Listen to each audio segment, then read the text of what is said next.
Si vous voyez un banquier se jeter par la fenêtre, sauter derrière lui, vous pouvez être sûr qu'il y a quelques profits à prendre.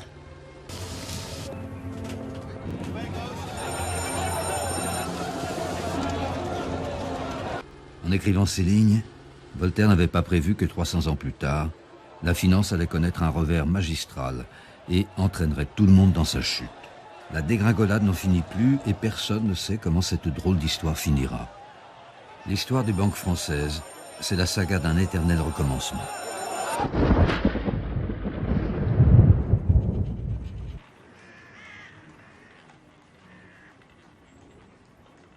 À Versailles, on s'inquiète. Les guerres de Louis XIV ont ruiné la France. À sa mort, la dette du royaume s'élève à 3,5 milliards de livres, soit l'équivalent de 10 années de recettes. Louis XV est encore enfant. C'est au régent de trouver une solution pour éponger la dette. John Law, un banquier écossais qui a gagné à Venise une fortune au jeu grâce à ses dons en mathématiques, propose au régent un système ingénieux. Remplacer l'or et l'argent par des billets de banque, plus faciles à utiliser. Il veut inciter les riches à échanger leurs métals précieux contre des billets. Plus de monnaie, c'est plus de commerce, plus de recettes pour le royaume, et donc moins de dettes.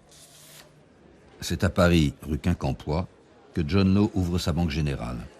Jamais à court d'idées, il met en vente sous forme d'actions la Compagnie des Indes, qui jouit de l'exclusivité du commerce avec les provinces du Mississippi et de la Louisiane. Dans le journal Le Mercure paraissent des publicités qui incitent à investir en Louisiane.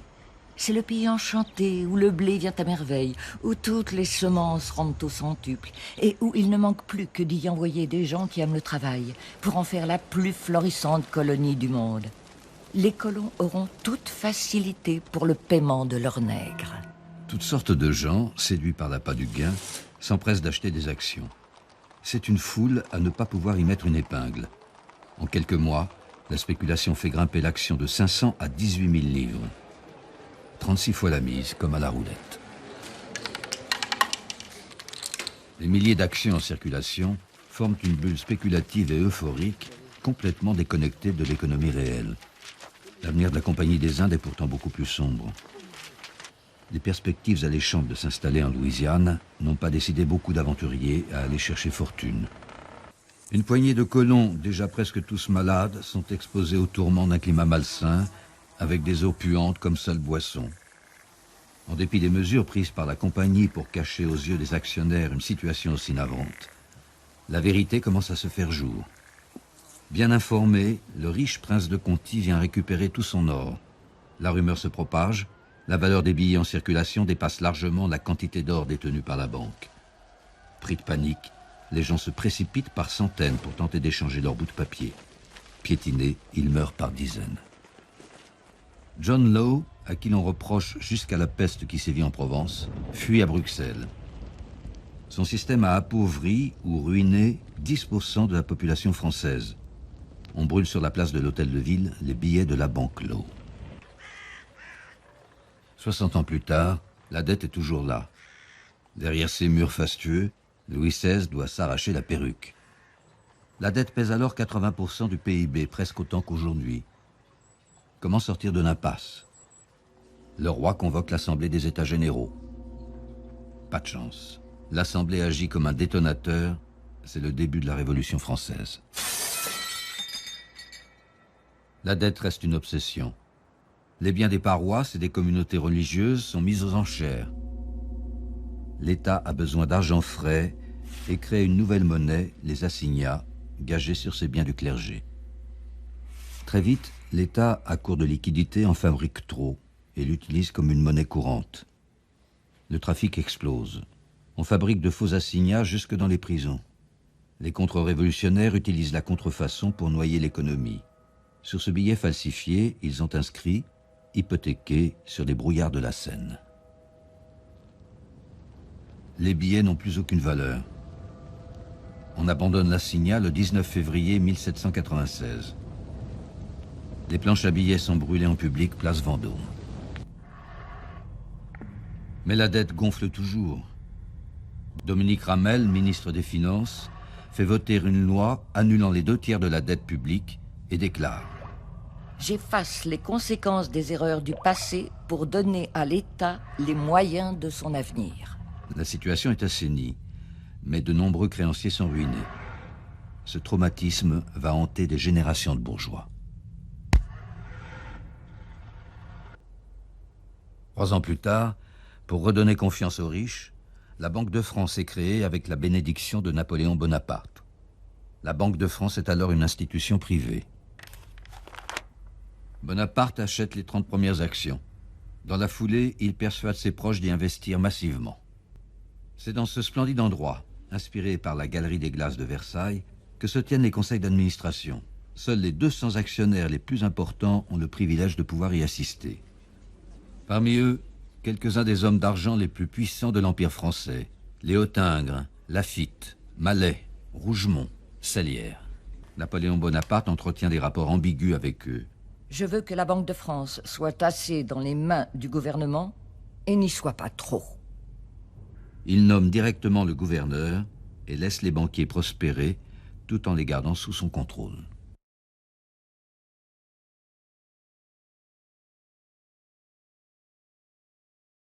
En 1800, Bonaparte va voir ce qui l'attend. C'est une date, vous savez, le 6 février 1800.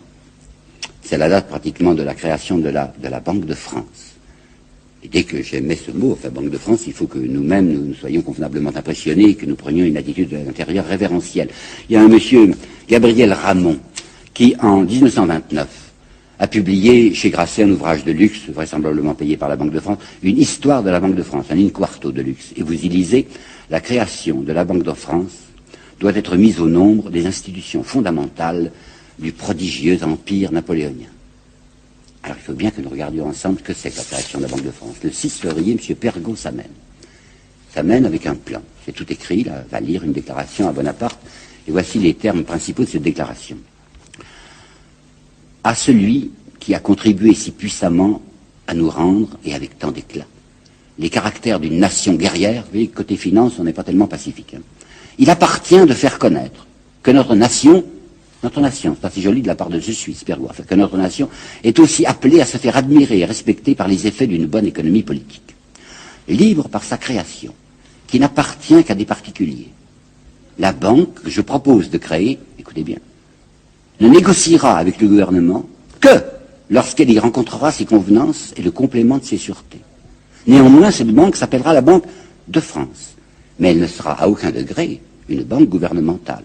Elle sollicite du Premier Consul la promulgation d'une loi qui, sans peut-être paraître s'occuper nominativement de notre établissement, consolidera son existence. Est-ce que vous avez compris? C'est une entreprise strictement privée. C'est un groupe d'hommes d'affaires qui vient demander à Bonaparte, parce qu'il est le chef de la France, le droit de mettre une étiquette fallacieuse sur leur maison. On mettra Banque de France pour faire croire à la clientèle que c'est une banque au service de la France, alors que ça sera simplement leurs intérêts privés, mais comme il y aura Banque de France, vraisemblablement, les capitaux afflueront. C'est le 6 que Pergaud fait cette proposition assez inouïe à Bonaparte. Le 13 février, Bonaparte acquiesce. Et même, il fait savoir à Pergaud qu'ils n'ont rien à craindre, parce que Pergaud a toujours peur que le gouvernement s'immisce dans cette Banque de France. Toute intervention du gouvernement dans l'administration de la banque pourrait devenir pour elle une cause de discrédit, a dit très gentiment Pergaud. Vous voyez la manœuvre, hein. On déclare toujours que l'étatisme est épouvantable, et il faut à aucun degré que la banque paraisse une banque d'État. Seulement, en même temps, on s'adresse en douce et discrètement à l'État pour lui demander non seulement sa garantie, mais même son argent, comme vous allez voir. Le 25 février, c'est Bonaparte qui écrit une lettre extrêmement gentille à Lecouteux. Lecouteux, lui au moins, c'est un Français, qui était du conseil d'administration de la banque, enfin de l'établissement qui allait se constituer sous le titre trompeur de Banque de France, et il écrit dans cette lettre du 25 février, « Votre établissement ne saurait douter de la bienveillance du gouvernement. » Il va prouver la bienveillance du gouvernement. 1. À l'égard de cette banque, établissement privé, il va faire ceci. Il va charger cette banque privée de payer les dettes de l'État et les pensions, les rentes et les pensions. Un versement d'État. Ça sera fait, pas gratuitement, vous pensez bien, elle prendra sa commission, mais ça sera cette Banque de France, c'est là où on ira payer, enfin retirer ces coupons de rente. Bon, 1. Deuxièmement, Bonaparte a établi pour le système des impôts quelque chose d'assez particulier que les livres disent peu, et que je tiens à vous dire avec précision. Il a créé des receveurs généraux qui sont en somme des gens qui prennent la suite des fermiers généraux de l'Ancien Régime. Ces receveurs généraux sont des gens qui vont collecter les impôts et qui, pour s'y retrouver, auront le droit de conserver pendant un certain délai les capitaux qu'ils auront fait rentrer comme ça en faisant payer les gens. Ils vont avoir à leur disposition cet argent pendant 6 mois, 8 mois, 1 an, de quoi le faire fructifier. Mais comme, bien entendu, ces receveurs généraux doivent donner des garanties à l'État, ils donnent un cautionnement. Avant de faire les perceptions d'impôts, ils versent à l'État des cautionnements considérables, qui se montent à des quantités de millions. Eh bien, Bonaparte accepte de confier à la Banque de France la plupart des cautionnements des receveurs généraux. C'est-à-dire que l'argent de l'État, l'argent versé par les receveurs généraux à l'État, cet argent, Bonaparte le remet pour le faire fructifier personnellement à la Banque de France. Et troisièmement, en 1803, nous ne sommes qu'en 1800, mais je tenais à vous le dire maintenant, en 1803, Bonaparte acceptera que cette banque soit privilégiée au point qu'elle sera seule habilitée à faire du papier-monnaie. Et qu'il y aura garantie de l'État. À savoir que s'il y a un contrefacteur, il sera puni par l'État. Les galères, disait Bonaparte, non, ça ne suffit pas, dira Pergaud, la peine de mort. D'accord, d'accord. Le gouvernement, l'État français, au service de cette banque d'intérêt privé, décide que sera puni de mort le contrefacteur du papier-monnaie de la banque. Il y a un personnage dont je vous parlerai plusieurs fois, qui a écrit des mémoires d'un extrême intérêt. C'est Mollien, M-O-2-L-I-E-N, Mollien, qui a été très longtemps trésorier de l'empereur. Il a publié des mémoires, et je ne sais pas pourquoi aussi, je sais très bien pourquoi. Ceux qui sont si favorables à Napoléon parlent le moins possible des mémoires de Mollien. Parce que Mollien était un brave homme, un esprit libre, extrêmement conservateur, très réactionnaire, qui n'aimait en Bonaparte qu'une réapparition de la monarchie, mais qui ne concevait pas la gestion des finances de l'État comme les concevait Bonaparte. Alors, dans les mémoires de Mollien, auxquelles je me référerai assez souvent, vous voyez la stupeur, mais l'ahurissement de cet homme devant ce que fait Bonaparte à l'égard de cet établissement privé. Au sujet des receveurs, vous savez, les cautionnements des receveurs qui sont remis entre les mains de la Banque de France, Mollien écrit, c'était sans doute la première fois qu'il arrivait à un gouvernement de donner de l'argent à une banque d'escompte pour exploiter un privilège lucratif, au lieu d'en demander à ses actionnaires pour prix de ce privilège. Mais ce n'est rien en comparaison de ce qui va se produire lorsque Mollien va apprendre que Bonaparte a décidé qu'il y aurait un papier-monnaie exclusif pour la Banque de France avec caution de l'État, avec punition de mort par l'État. Je lis, dans le souci de noter aux banques aucune source de profit, le premier consul va jusqu'à autoriser, au bénéfice de la Banque dite de France, le partage d'une des premières prérogatives du gouvernement, celle de fabriquer une monnaie. Et en outre, la monnaie métallique que fabrique l'État lui coûte à lui, État, au moins le prix de l'or et de l'argent. Tandis que le privilège inouï accordé à l'établissement Pergaud, Mallet et compagnie consiste en ce que cette banque, pure association d'intérêts privés, aura le droit de fabriquer une monnaie qui ne lui coûte rien.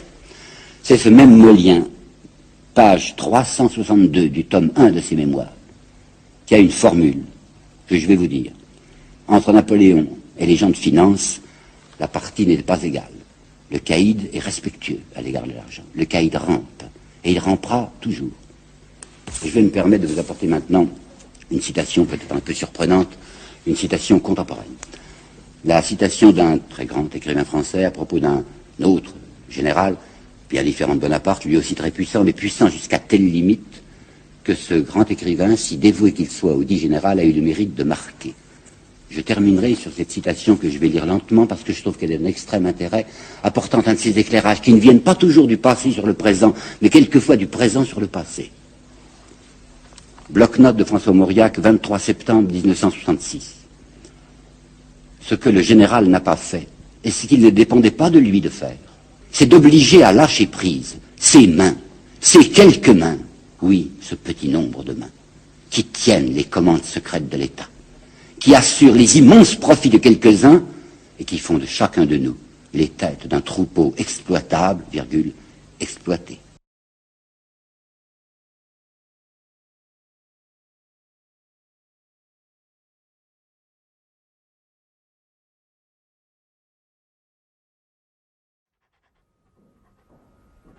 La haute banque se constitue pendant les années qui suivent. Une vingtaine de maisons parisiennes appartenant à de richissimes familles de banquiers. Ces banquiers investissent leur propre fortune et n'ont de compte à rendre à aucun actionnaire. Ils forment une sorte de club très mondain. Il faut être coopté pour en faire partie. À qualité égale, certains banquiers y entrent et d'autres pas. L'univers des puissants cultive l'entre-soi. On retrouve parmi eux de nombreux actionnaires de la Banque de France. De toutes ces familles de banquiers, la plus importante est la famille Rothschild. James de Rothschild est le benjamin d'une famille de 10 enfants. Son père est déjà un grand banquier et envoie ses fils à travers l'Europe pour faire prospérer les affaires de la famille. Amschel reste à Francfort, Salomon part à Vienne, Nathan à Londres, Karl à Naples et James à Paris. En quelques années, James devient le plus puissant de tous les banquiers parisiens. Il est le banquier des rois et le roi des banquiers. C'est lui qui gère le patrimoine du roi Louis-Philippe, la première fortune de France. James investit abondamment dans les nouveaux moyens de transport. La ligne des chemins de fer du Nord est communément appelée la ligne Rothschild. La gare du Nord de Paris est construite avec l'argent de James.